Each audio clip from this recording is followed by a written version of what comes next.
গাং গণেশায় নমঃ। নমস্কার বন্ধুরা, আজকে আমি আপনাদেরকে গণেশ চতুর্থী উপলক্ষে মোদকের রেসিপিটা শেয়ার করব। মোদক বানানোর জন্য লাগছে নারকেলের নাড়ু, মিক্সড ড্রাই ফ্রুটস, চিনি, কাজু বাদাম,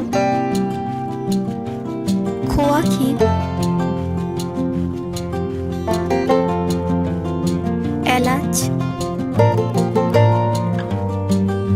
ঘি, সাদা তেল, নুন,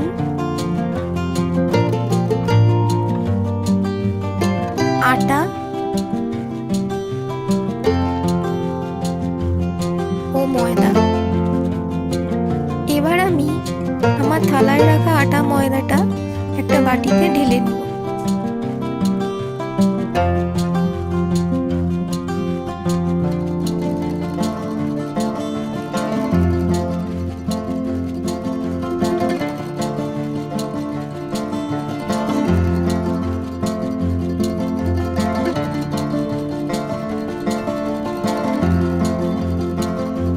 তারপর এতে পরিমাণ মতো নুন দেব।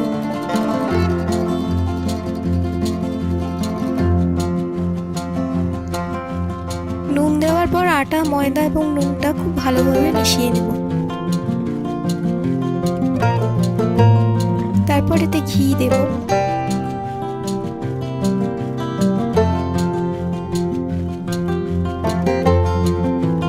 নুন, আটা ময়দা এবং ঘি দিয়ে এটা খুব ভালোভাবে মেখে নেব।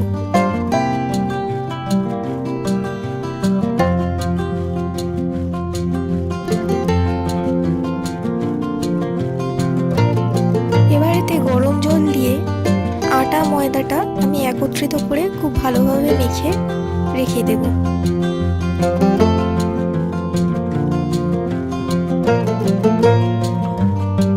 দেখুন আমার আটা ময়দাটা মাখা হয়ে গেছে এবং এর যে ডোটা সেটা কিন্তু খুব শক্ত হবে, খুব একটা নরম ডো হবে না।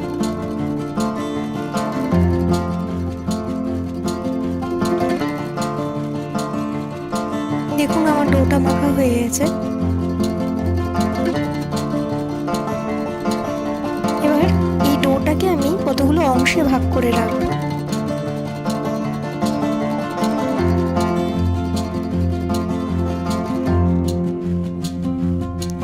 এবার ওই অংশগুলোকে নিয়ে আমি বলের আকৃতি করে গড়ে নেব। আমরা যখন রুটি বানাই তখন যেরকম ভাবে করি ঠিক সেরকম ভাবে।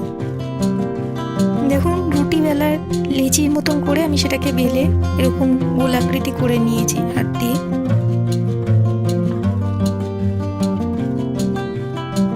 এটা অনেকটা চ্যাপ্টা প্যাড়ার মতন দেখতে হয়।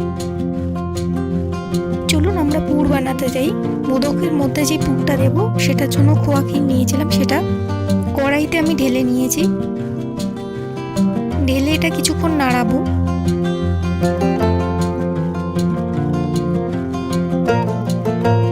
তারপর এর মধ্যে আমি চিনি দিয়ে দেবো।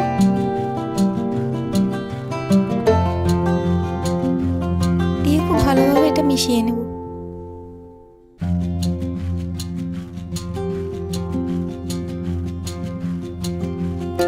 চিনিটা গলে যাবে তখন এর মধ্যে আমি ড্রাই ফ্রুটসগুলো দিয়ে খুব ভালোভাবে মিশিয়ে নেব। এবার আমি এলাচ দিয়ে দিচ্ছি, কাজু বাদাম দিচ্ছি,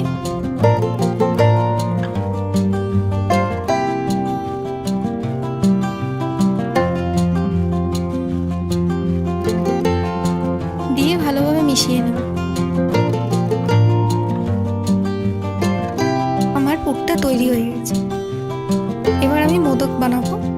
মোদক বানানোর জন্য আমি ওই লেচিটাকে রুটি বেলার মতন করে ছোট লুচির আকৃতিতে বেলে নেব। ছোট লুচি যেরকম হয় ঠিক সেরকমই বেলে নিতে হবে।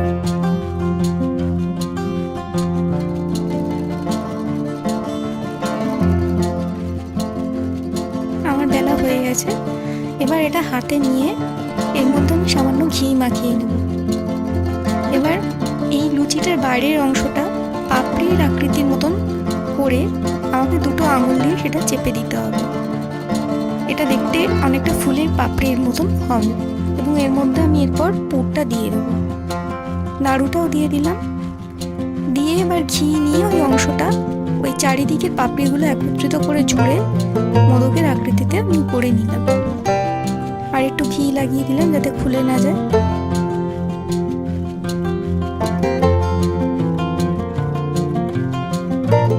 সেম প্রসেসে আরেকটা মোদক করে নিচ্ছি।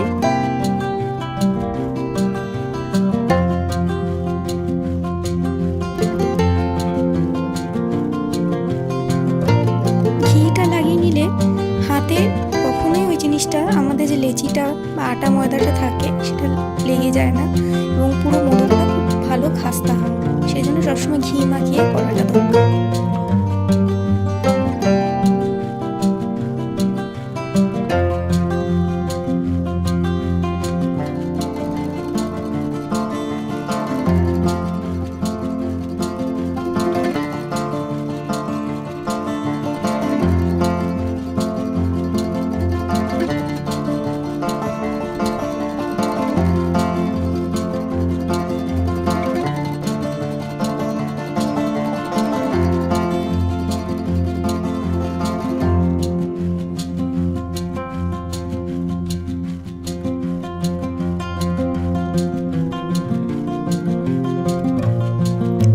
এবার আস্তে আস্তে আমরা মোদকগুলো করা হয়ে গেছে। এবার এরপরে আমরা এগুলো ভাজতে যাব। তার জন্য আমরা প্রথমেই কড়াইতে তেল গরম করতে দিলাম। আমি সাদা তেল নিয়েছি, সাদা তেলে মোদকগুলো আমি ভাজবো। তেল গরম হয়ে গেছে, আমি মোদকগুলো ছেড়ে দিচ্ছি একটা একটা করে। এটা ভাজা হতে হবে একটু কড়াভাবেই, খুব কড়া না, কিন্তু মানে শক্তভাবে এটা ভাজতে হবে যাতে এটা খুব খাস্তা হয়। নরম করে ভাজলে কিন্তু চলবে না।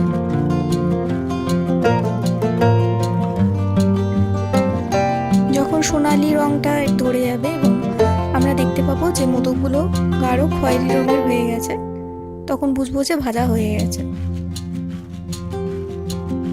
এবার আমরা মোদকগুলো তুলে নেব।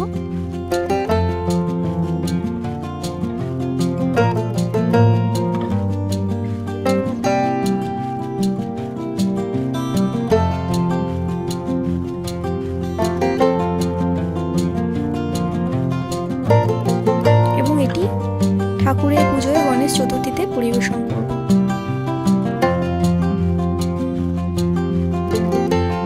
আমার এই রেসিপিটি যদি আপনাদের সবার ভালো লেগে থাকে তাহলে অবশ্যই আমার চ্যানেল thebongdines-কে সাবস্ক্রাইব করুন এবং আমার ভিডিওটি শেয়ার করুন আর অবশ্যই লাইক করবেন।